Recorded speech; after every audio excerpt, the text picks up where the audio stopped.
अस्सलाम वालेकुम। आपको पता है कि हमारा 10 सिपारा जो है वो मुकम्मल कंप्लीट हो गया है और आज से हम 9 सिपारा मुकम्मल हुआ, आज हम 10 सिपारा स्टार्ट करेंगे जो 10वां सिपारा है और सूरह अनफाल को कंटिन्यू करें। और जान लो कि जो चीज़ तुम बतौर गनीमत के हासिल करो इसमें 5वां हिस्सा अल्लाह का और इसके रसूल का है और एक हिस्सा आपके अहल क़राबत का, यतीमों का और मोहताजों का और मुसाफिरों का है। अगर तुम अल्लाह पर यकीन रखते हो तो इस चीज़ पर जो हमने अपने बंदे मोहम्मद सल्लल्लाहु अलैहि वसल्लम पर फैसला के दिन, जिस दिन दो जमातें बाहम मुकाबिल हुई थी, इनके नाजिल की, और अल्लाह हर चीज़ पर कुदरत रखता है। 41। जब तुम मदीने से मैदान के करीब किनारे पर थे तो काफिर मैदान के दूर वाले किनारे पे थे और कुफार कुरैश का बचा हुआ काफिला तुमसे नीचे की तरफ समंदर के किनारे किनारे जा रहा था। और अगर तुम और कोई बात ठहरा लेते और ज़रूर तय करने में तुमको इख्तलाफ होता, लेकिन जो बात अल्लाह को करना मंजूर थी वो इसको पूरा करते। यानी जिसको बर्बाद गुमराह होना है वो क़यामत हुज्जत के बाद बर्बाद हो, और जिसको ज़िंदा रहना हिदायत पर आना है क़यामत हुज्जत के बाद ज़िंदा रहे। बेशक अल्लाह बड़ा ही सुनने वाला, बड़ा ही जानने वाला है। 42।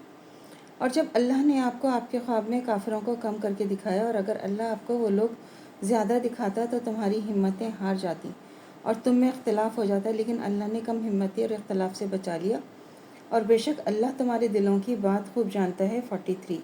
और इस वक्त को याद करो जब अल्लाह को वो लोग तुम्हारी नज़र में कम करके दिखा रहा था, जब तुम उनका मुकाबला कर रहे थे और तुमको उनकी नज़र में कम करके दिखाते रहे थे ताकि तुम जो बात अल्लाह को करना मंजूर थी वो पूरी हो जाए, और सारे मामलात रुजू होंगे अल्लाह ही के सामने। 44।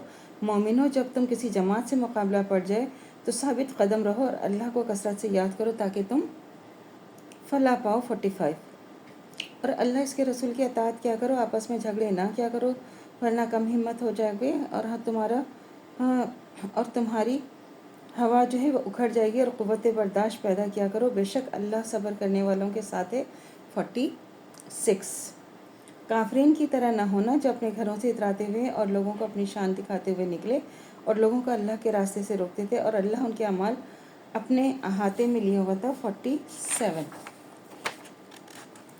जब शैतान ने उनको उनके अमाल के खुशनुमा बनाकर दिखाया और कहा कि आज लोगों में से तुम पर कोई गालिब आने वाला नहीं है और मैं तुम्हारा हामी हूँ, फिर जब दोनों जमातें एक दूसरे के मुकाबले में हुई तो वो उल्टे पाँव भागा और कहा, मैं तुमसे कोई वास्ता नहीं रखता, इन चीज़ों को देख रहा हूँ जो तुमको नज़र नहीं आती, मैं तो अल्लाह से डरता हूँ, अल्लाह सख्त अजाब देने वाला है। 48।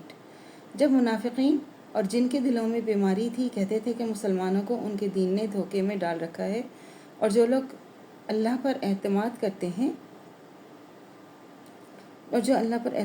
हैं तो बिलाशुबा अल्लाह बड़ा ज़बरदस्त हिकमतों वाला है। 49। और अगर आप देखें कि जब फरिश्ते काफिरों की जान कब्ज़ करते हैं और इनके मुंह पर और उनकी पुश्तों पर मारते जाते हैं और कहते हैं कि आग में जलने का मज़ा चखो। 50। तो अल्लाह से दुआ करनी चाहिए जो हमारे ईमान है मज़ीदन तो कायम दायम है, खात्मा बिलखैर ईमान पर हो। इजाज़त दीजिए, अल्लाह हाफ़िज़। मेरे चैनल को लाइक कीजिए, शेयर कीजिए, सब्सक्राइब कीजिए। शुक्रिया।